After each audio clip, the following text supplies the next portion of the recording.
doing a review on the Estee Lauder Double Wear Foundation. So I'm going to talk about the pros and the cons and my overall opinion on the foundation, and then at the end I'm doing a demo so you can see how I apply this to my skin so I can give it the most flawless finish. And I have been practicing with this for quite a long time. I have had it for quite a few months now and I wear it pretty much every single day, so I feel like I do have a great opinion on how I feel like it looks on my skin and how I feel like it works. So I purchased this for about £26 at my local Boots drugstore. That's because it was on offer at the time. I believe that they had about 10% off of all of the Estee Lauder products, and I'm in the shade 1C1 Cool Bone, which is the second lightest shade in the collection.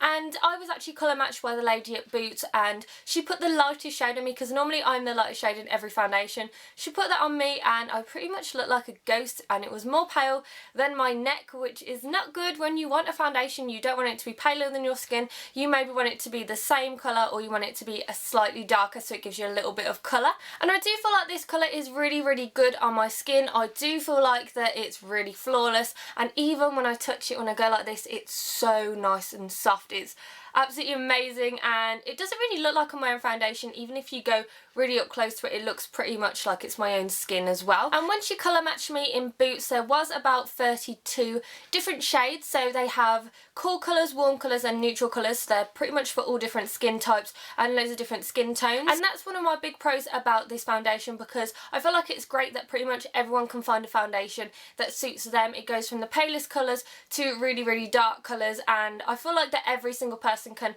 probably find a match to match their skin. And another good thing is that I believe that it's for all different skin types as well. I have dry to normal skin on all of this part of my face, and then on my forehead it's incredibly oily. It's the most oily that I've ever had it. So I do put it to the test on the dry patches on my skin, and then I also put it to the test on the oily patch on my forehead, because quite a lot of foundations, they tend to be matte all around here, and then on my forehead they tend to slide off within a few hours, and it doesn't look good because then it looks like I have absolutely nothing on my forehead and it looks really horrible. So if you do have dry skin, this can actually work for you. Just make sure that you put a really thick moisturiser on before. I have noticed that when I put this on my skin, it does not look cakey. Even if I put 2 layers on, it will not look cakey. It looks really good, and it does cover up my redness with just 1 layer, and it does cover up pretty much all of my blemishes. The only blemishes that it doesn't cover up with 1 layer is the ones that are completely red and really vibrant, so the ones that have just come out pretty much that day or the day before. So what I normally do when I apply it is that I do one area at a time. So I start from this area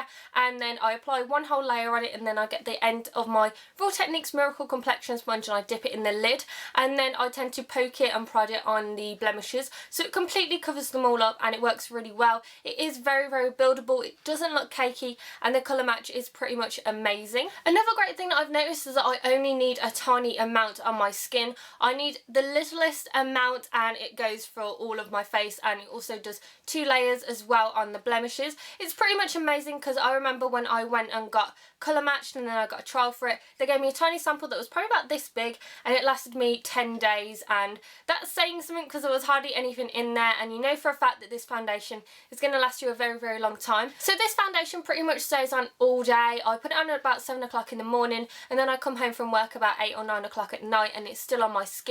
It doesn't come off patchy. It tends to come off where the bright red blemishes that I have on my skin, it tends to come off of there, but the rest of my face, even the redness, is pretty much flawless, and it looks really good. Another great thing I've noticed is that it doesn't oxidize. A lot of foundations that I have, it looks perfect when I first put it on my skin, and about half an hour later I go out in the sun and then it looks absolutely horrible. My skin looks very orange, and then my neck and the rest of my body looks pale. That's not good for a foundation, and this one definitely doesn't do it. It still looks as flawless after about 5 hours as when I first put it on my skin. And another great thing about this foundation is that it doesn't break me out. It is non-acnegenic, which means that it won't break anyone out, and I have the worst acne prone skin in the world. Every single foundation tends to break me out, and I can't really find a foundation that doesn't break me out. I have 2 now. I have this one, and I also have my Rimmel Wake Me Up foundation. Those 2 are the only ones that don't break me out really badly in spots, and I really like the way that it looks. It's helping clear up my acne. It's not making it worse. It's working very well with my Clinique anti-blemish solutions, and I really do like it.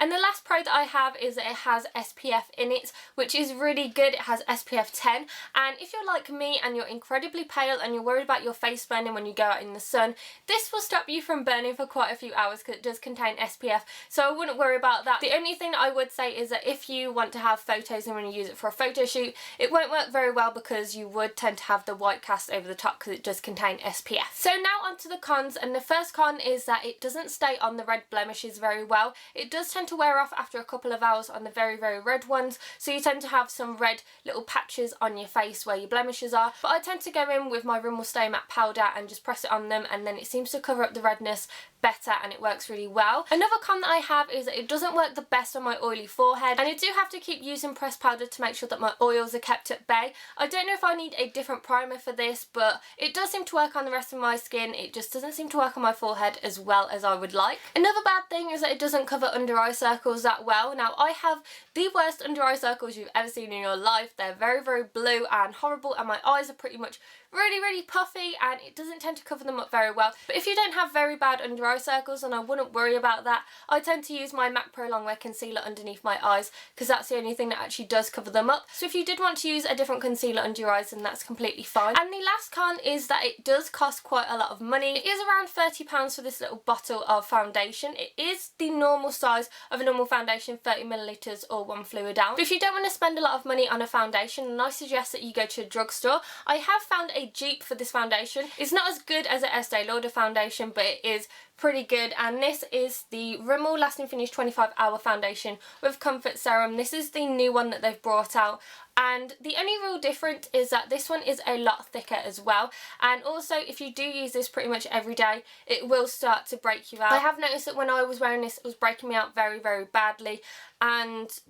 it just took me ages to get rid of the blemishes, and I did realise after a while that it was this foundation that did it. But like I said earlier, the Estee Lauder Double Wear foundation does not break me out at all, so it's great for me, and I just really like this. So my overall opinion on the Estee Lauder Double Wear foundation is that I am completely in love with this foundation. It's my holy grail foundation, and it works amazingly on my skin, and I really do like it. Even though there are only a couple of cons about this foundation, I honestly think that the pros definitely outweigh it. It does not break me out. It's pretty much amazing, and I just am in love with this. It was in my Best of Beauty video 2014, and I just can't say any more about how much I love this. Like I said, if you don't want to spend the amount of money on it, then go ahead and get the Rimmel 25-Hour Foundation, and that's a great dupe as well. And because this is medium to full coverage foundation, you'd normally assume that it is a very thick foundation, but it's not. It's quite thin, and it works really well, and it blends out very well. So I'm going to go ahead and show you the demo of how I apply this foundation. I do use my Real Techniques Miracle Complexion Sponge, which is a dupe for the Beauty Blender, and I've found out that that is the best way that I can apply this, and I've noticed that it gives me a very flawless finish, and it gives me a nearly full coverage look, and I really love it. So I hope that you enjoyed this video. Make sure that you give it a thumbs up and subscribe to my channel, and I will see you in my next video, guys. Bye!